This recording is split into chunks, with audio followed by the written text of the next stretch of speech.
Habari zenu watazamaji wa channel ya Manispaa Adam. Leo nimewaletea elimu nzito na ya kipekee sana kuhusu kanuni 24 za mikopo.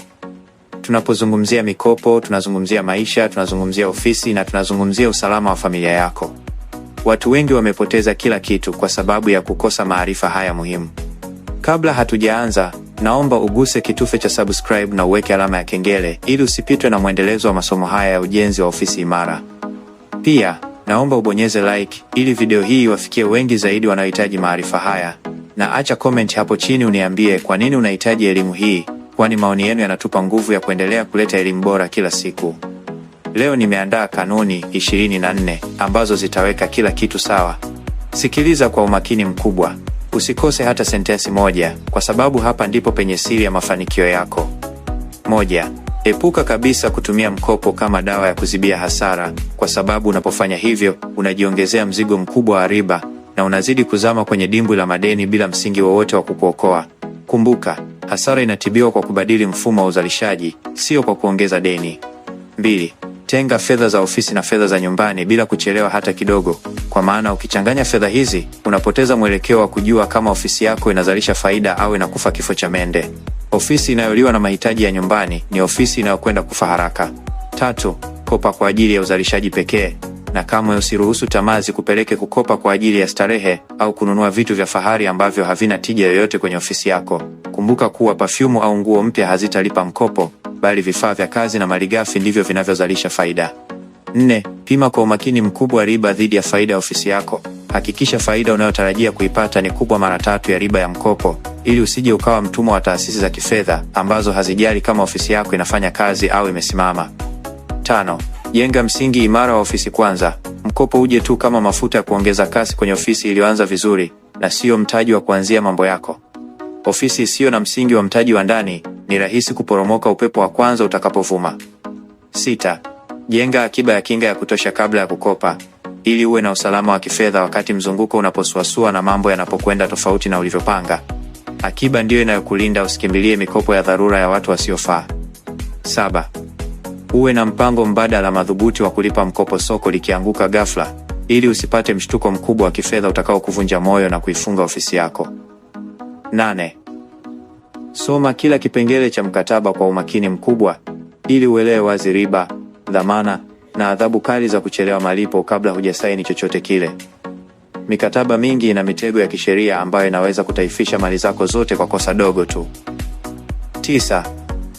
Jua gharama zote za siri, kama ada za bima, usindikizaji na michakato ya maombi, ili usipange bajeti ya fedha ambazo kwa uhalisia hazitakufikia mkononi. Usikope 100 huku ukipokea 80, utashindwa kulipa riba ya 100. 10. Linganisha muda wa mkopo na muda wa mradi kutoa faida. Usikope mkopo wa miezi 6 kwa mradi unaolipa faida baada ya mwaka mmoja, kwani utashindwa kulipa na kuingia kwenye mgogoro mkubwa. 11. Hakikisha soko lina uhitaji mkubwa kabla ya kuongeza deni la uzalishaji, ili usije ukajaza bidhaa ghalani bila kuwa na wateja wa kuzichukua na mtaji wako ukakaa bila mzunguko. 12. Chagua taasisi rasmi pekee, na epuka kabisa watu wa mtaani wasio na mikataba halali, kwani hiyo ni hatari kubwa inayoweza kugharimu mali zako zote. 13. Rekodi kila senti inayotumika ofisini, ili uweze kuona wazi kama mkopo unazalisha faida au unakula mtaji wako kila siku inayopita. Ofisi isiyokuwa na hesabu sahihi ni sawa na gari lisilo na breki. 14. Tenga pesa za marejesho pindi tu mkopo unapoingia kwenye akaunti yako. Usiiguse fedha hiyo kwa matumizi mengine yoyote ya ofisi, hata kama kuna dharura ya aina gani. Marejesho ni haki ya mkopeshaji. 15. Weka nidhamu ya hali ya juu ya kutonunua vitu vya fahari ukiwa bado unadaiwa. Maliza kwanza deni ndipo ufurahie matunda ya kazi yako na ustawi wa ofisi yako. 16. Fuatilia mabadiliko ya soko kila siku, na uwe tayari kubadilisha mbinu zako, ili uendelee kupata faida ya kurudisha mkopo bila kuchelewa hata kidogo. Soko halisubiri mtu. 17. Kopa kwa mahesabu ya kitaalamu na sio kwa ajili ya sifa au kushindana na watu wengine ambao hawaelewi mzigo ulioubeba mabegani mwako. 18. Usihatarishe mali ya familia yako kwa kuweka rehani za ovyo. Ofisi inapaswa kusimama yenyewe kwa nguvu ya mahesabu yako ya biashara. 19. Wafundishe wafanyakazi wako kuwa fedha ya mkopo ni kwa ajili ya uzalishaji pekee na sio kwa matumizi holela yasiyo na tija yoyote kwa ofisi. 20. lipa marejesho kwa wakati ili kulinda jina lako na uaminifu wako kwa meneja wa ofisi.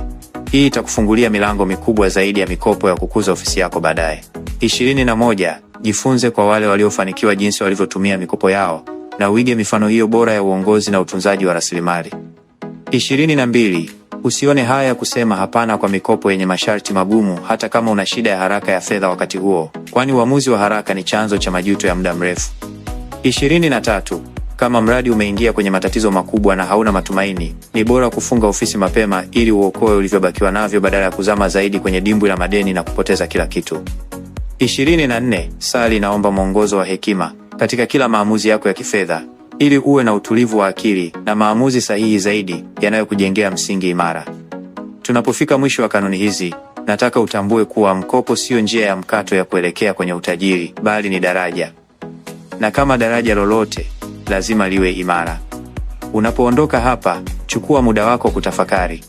Angalia ofisi yako, angalia mzunguko wako na uulize kama kweli mkopo ndio jibu unalohitaji sasa hivi. Usimamizi wa rasilimali unahitaji ujasiri, nidhamu na zaidi ya yote hekima ya juu. Mimi ni Manispaa Adam Kiongozi na nimekuwa nanyi katika somo hili zito. Endeleeni kusimamia kwa umakini, endeleeni kulinda faida yenu na kumbukeni daima, kopa kwa hesabu na sio kwa shinikizo. Na kutakia kila la heri katika kuijenga ofisi yako imara.